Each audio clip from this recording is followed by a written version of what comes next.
पति पर अवैध संबंध का शक, 3 लाख की सुपारी में रची गई हत्या की साजिश, गलत पहचान में गई शिवानी की जान। जी हां, आप देखना शुरू कर दिए हैं अपने खबर। मैं अपने खबर से बीमल सिंह। फारबिसगंज में नरपतगंज शिक्षिका हत्याकांड में एक बड़ा खुलासा हुआ है। गिरफ्तार अपराधियों से पूछताछ में पता चला कि घटना के मुख्य साजिशकर्ता हुस्न उर्फ हुस्न आरा को अपने पति मोहम्मद साकिर पर एक महिला शिक्षिका के इससे अवैध संबंध होने का शक था। इस शक और प्रतिशोध की भावना से उसने अपने साथी राजा और छोटू के साथ मिलकर उस महिला शिक्षिका की हत्या करने की योजना बनाई। साजिश के तहत महिला शिक्षिका की हत्या करवाने के लिए 3 लाख की सुपारी दी गई थी। इसी रकम पर शूटर मोहम्मद मारूफ और मोहम्मद सोहेल को हत्या का काम सौंपा गया। सुपारी देते समय लक्षित महिला शिक्षिका का नाम, स्कूटी, स्कूल आने जाने का रूट और समय अपराधियों को बताया गया। घटना से एक दिन पहले दोनों शूटरों ने वहां की रेकी भी की थी, लेकिन घटना वाले दिन साजिश की शिकार वो शिक्षिका अवकाश पर थी। संयोगवश मृत शिक्षिका शिवानी वर्मा भी उसी रूट से स्कूटी पर स्कूल जाती थी। दोनों की स्कूटी और दिनचर्या लगभग समान होने के कारण अपराधियों ने गलत पहचान में शिवानी को ही टारगेट समझ लिया। 3 दिसंबर की सुबह 9:20 पर दोनों अपराधी कन्हैया शिव मंदिर के पास पहले से ही घात लगाकर बैठे थे। जैसे ही शिवानी अपनी स्कूटी से वहां पहुंची, शूटरों ने उन्हें रोककर पीछे से गोली मार दी, जिससे उनकी मौके पर ही गंभीर हालत हो गई। बाद में अस्पताल में उनकी मौत हो गई। पुलिस ने एसआईटी की मदद से मात्र 48 घंटे में इस हत्याकांड का उद्भेदन कर दिया। दोनों शूटर मोहम्मद मारूफ और मोहम्मद सोहेल तथा मुख्य साजिशकर्ता हुस्न को गिरफ्तार कर लिया गया है। घटना में प्रयुक्त यमहा FZ बाइक, देसी कट्टा और अपराध के दौरान पहने गए कपड़े, जूते बरामद किए गए। एसपी अंजनी कुमार ने बताया कि इस पूरे मामले का मकसद पति पर शक के कारण रचा गया षड्यंत्र था, जिसकी वजह से एक निर्दोष शिक्षिका की जान चली गई। फरार अन्य अपराधियों की गिरफ्तारी के लिए छापेमारी जारी है। जैसा कि आपको मालूम है कि 3 तारीख को सुबह एक शिक्षिका थी शिवानी वर्मा, जो स्कूल के लिए अपने जा रही थी फारबिसगंज से कन्हैली के लिए, तो उनको खाबदा के पास गोली मार के अज्ञात अपराधी कर्मियों के द्वारा हत्या कर दी गई थी। इस केस में उनकी बहन के द्वारा लिखित आवेदन देकर एक जो शिक्षक थे, उसी विद्यालय के शिक्षक, उनको नामजद करते हुए उनको संदिग्ध उन पर संदेह व्यक्त किया गया था कि इनके द्वारा ही पूर्व से परेशान किया जा रहा था, उसी में इनके द्वारा हत्या कर दिया गया। हम लोगों के द्वारा जो टेक्निकल है और सीसीटीवी फुटेज वगैरह है, उसके पूरी तरह अध्ययन किया गया।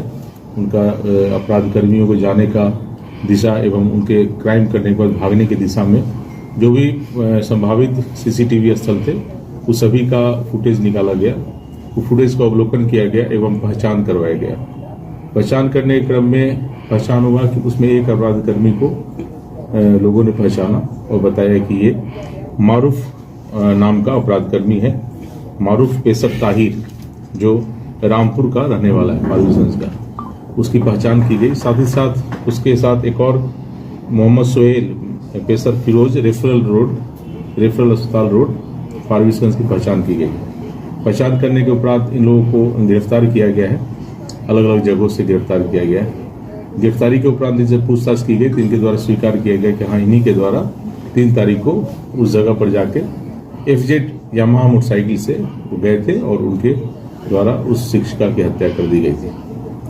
पूछताछ में मालूम चला कि इन्हें हत्या जो करना था वो किसी और शिक्षिका का करना था। वहीं खाबदा के बगल में ही भवानीपुर प्राथमिक विद्यालय है, उसमें एक शिक्षिका पढ़ाती है, जिनका अवैध संबंध या कहिए कि दोस्ती फारबिसगंज में ही फारबिसगंज के रहने वाले अपना इलेक्ट्रॉनिक्स है, जनता इलेक्ट्रॉनिक्स का मालिक है, उसके साथ था। उसी की पत्नी के द्वारा ये राजा नाम के अपराधी है, जो रामपुर का रहने वाला है, उसको सुपारी दी गई थी 2 लाख का कि हमारे पति को वो बातचीत दोस्ती रखती है, उसे रास्ते से हटाने के लिए। वो भी संजोगवश वो शिक्षिका भी उसी रूट से जाती है और स्कूटी से ही जाती है, तो उसी का लोकेशन ये लोग दिया गया था इसको मारने के लिए। और उसी मारने के कारण उसी का पीछा करते हुए ये लोग पहले से क्रिमिनल जो दोनों था ताहिर और सोहेल और मारूफ दोनों पहले से वहां इंतजार कर रहा था।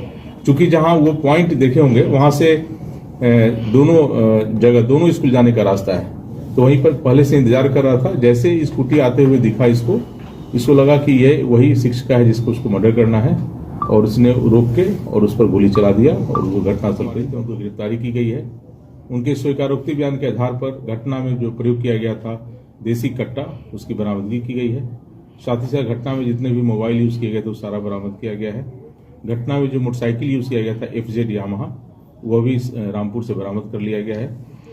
और वो जो FZ था वो भी किसी अन्य व्यक्ति का था जो वहीं एक निजी अस्पताल में काम करता है, उसका मोटरसाइकिल था जिसे मांग के ले गया था ये क्राइम करने के लिए। तो ये सारा चीज़ की गिरफ्तारी हो गई है। लगभग ये केस जो है पूरी तरह खुल चुका है। इसमें कुछ जो अपराध कर्मी अभी बचे हुए हैं जिनकी गिरफ्तारी किया जाना शेष है। जो लाइनर का काम किए हैं और जो सेटिंग का काम किए थे उनकी गिरफ्तारी किया जाना शेष है। बाकी जो मारने का जो प्लानिंग में हिस्सा थी जो लेडीज, वो भी गिरफ्तार की गई है। हुस्न आरा पति मोहम्मद साकिर, उसकी भी गिरफ्तारी की गई है और इन तीनों को जेल भेजा जा रहा है। इसमें जो प्रथम दृष्टया जो हम लोग को नामजद अभियुक्त जिसको संदेह के आधार पर बनाया गया था उसके विषय में भी जांच पड़ताल किया गया है पूरी तरह। चूंकि प्राथमिकी अभियुक्त है तो हम लोग उसे डिटेन करके पूछताछ कर रहे थे, लेकिन उसके विरुद्ध अभी कोई हमारे पास साक्ष्य इस मर्डर केस में हाथ होने का साक्ष्य अभी तक नहीं आया है। और ये जो मर्डर किया गया था आप लोग जैसे पता चली गया